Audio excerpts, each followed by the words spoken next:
हम सब जानते हैं कि रावण कौन था, लेकिन क्या आपने कभी सोचा है कि उसकी उत्पत्ति के पीछे का असली, गहरा और मनोवैज्ञानिक कारण क्या था? आज के इस विश्लेषण में हम सीधे इसी बात की गहराई में उतरेंगे। हम राजा प्रताप भानु की उस कथा को समझने जा रहे हैं जो आमतौर पर अनदेखी रह जाती है, लेकिन असल में वही रावण के जन्म का असली कारण है। तो चलिए सबसे बड़े और केंद्रीय रहस्य से ही शुरुआत करते हैं। रावण का जन्म आखिर हुआ ही क्यों था? मतलब हम जो आम कहानियां सुनते आ रहे हैं ना, आज उनसे थोड़ा आगे बढ़कर उस असली जड़ तक पहुंचने की कोशिश करते हैं जिसने इतने बड़े महाकाव्य की नींव रखी। देखिए, हमारे सामने दो अलग अलग दृष्टिकोण हैं। एक तरफ तो भगवान के द्वारपाल जय विजय के श्राप वाली बहुत ही लोकप्रिय पौराणिक कथा है, जिसके बारे में लगभग हम सभी जानते हैं। लेकिन दूसरी तरफ रामचरितमानस हमें एक बहुत ही गहरा मनोवैज्ञानिक कारण भी बताती है, और वो है एक अत्यंत सदाचारी राजा की सबसे बड़ी भूल, यानी उनका अपने भौतिक शरीर के प्रति अंधा मोह। चलिए इस कहानी को बिल्कुल शुरू से समझते हैं। राजा प्रताप भानु का युग ये वाकई एक स्वर्ण युग था। जब उनके पिता राजा सत्यकेतु ने संन्यास लेने का फैसला किया तो उन्होंने ये विशाल साम्राज्य प्रताप भानु को सौंप दिया। प्रताप भानु के शासन में सब कुछ बेहतरीन था, जहां धर्म और शक्ति का बिल्कुल सटीक संतुलन बना हुआ था। लेकिन यहाँ एक बहुत ही महत्वपूर्ण बात समझने वाली है। हमारे वैदिक राज्यादर्श में सत्ता हमेशा के लिए नहीं होती। ये सिर्फ एक अस्थायी कर्तव्य है जिसे अंततः आध्यात्मिक खोज के लिए छोड़ना ही पड़ता है। और प्रताप भानु का इसी महान आदर्श से आगे चलकर भटक जाना इस पूरी कहानी को इतना दुखद बना देता है। तो आखिर ये भटकाव शुरू कैसे हुआ? चलिए विंध्याचल के घने जंगलों में चलते हैं।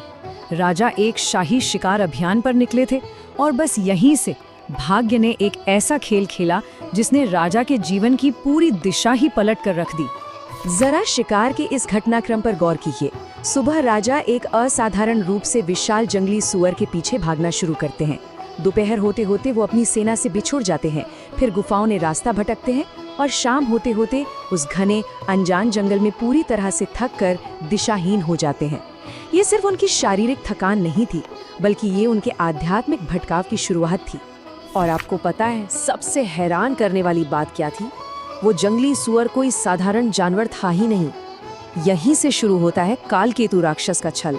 वो वास्तव में एक राक्षस था जो अपने परिवार की मृत्यु का बदला लेने के लिए राजा को अपने मायावी जाल में फंसा रहा था।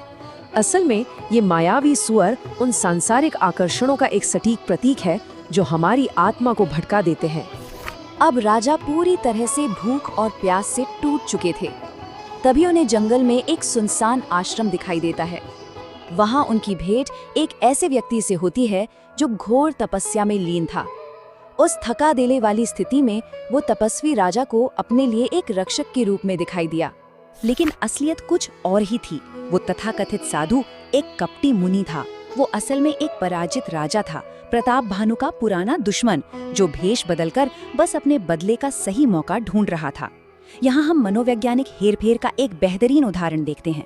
उस कपटी मुनि ने असहाय राजा को तुरंत पहचान लिया और खुद को एक महान संत दिखाने का नाटक शुरू कर दिया। फिर उस धोखेबाज मुनि ने अपनी पहचान को लेकर एक ऐसा अविश्वसनीय झूठ बोला कि क्या बताएं। उसने कहा, मैं एक तनु हूँ, मतलब मैं सृष्टि के आरंभ से ही इसी एक शरीर में मौजूद हूँ। और हताश राजा वो इस अलौकिक दावे के झांसे में पूरी तरह आ गए और उस मुनि पर अटूट विश्वास कर बैठे। एक बार जब राजा का पूर्ण विश्वास कायम हो गया तो उस नकली मुनि ने अपना असली खेल शुरू किया। उसने राजा के मन में छिपी मृत्यु और सत्ता खोने की गहरी चिंताओं को कुरेदना शुरू कर दिया। उसने बड़ी चालाकी से राजा की असुरक्षाओं पर सीधा वार किया। और इसका नतीजा क्या हुआ?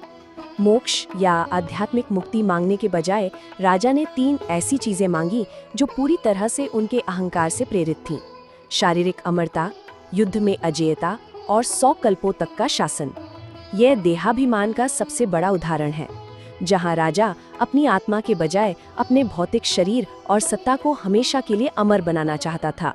राजा के इस लालच को भांपते हुए मुनि ने वरदान तो दे दिया, लेकिन उसमें बड़ी चतुराई से एक अकेली घातक शर्त जोड़ दी।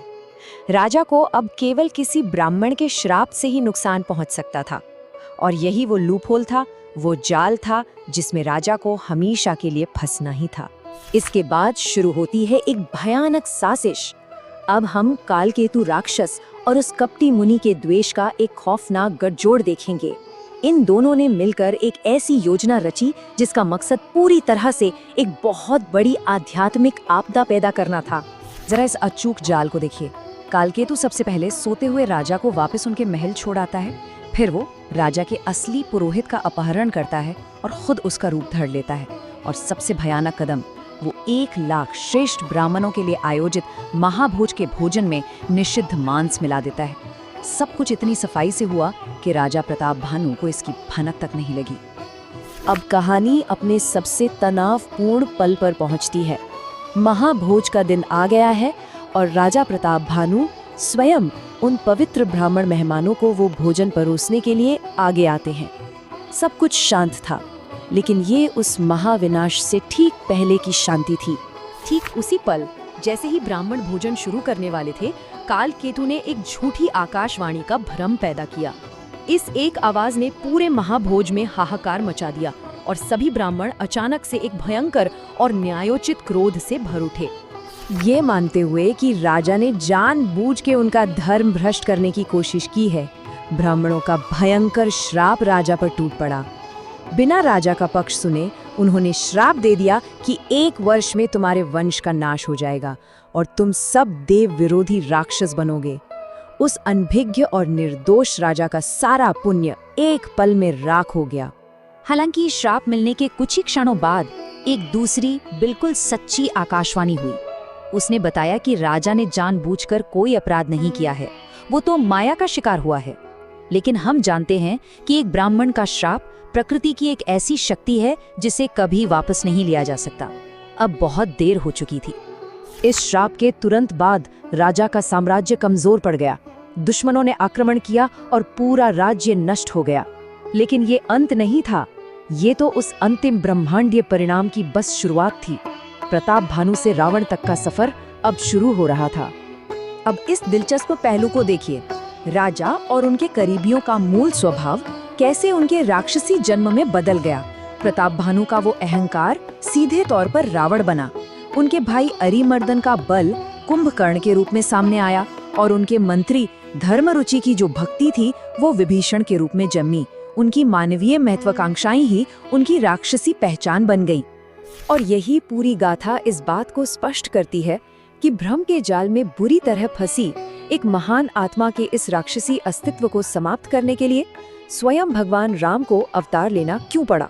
ये सिर्फ एक युद्ध नहीं था, बल्कि ये एक भटकी हुई आत्मा को मोक्ष दिलाने की प्रक्रिया थी। तो इस पूरे विश्लेषण के अंत में एक बहुत ही गहरा विचार सामने आता है। क्या कालकेतु का बदला और कपटी मुनि का छल महज एक त्रासदी थी, या फिर ये भगवान राम के अवतार का मार्ग प्रशस्त करने वाली कोई बहुत बड़ी ईश्वरीय लीला का हिस्सा था? ये कहानी हमें सिखाती है कि बिना विवेक के सबसे बड़ा पुण्य भी माया का शिकार हो सकता है। इसी विचारोत्तेजक प्रश्न के साथ हम आज की इस चर्चा को यहीं समाप्त करते हैं। सोचिएगा जरूर।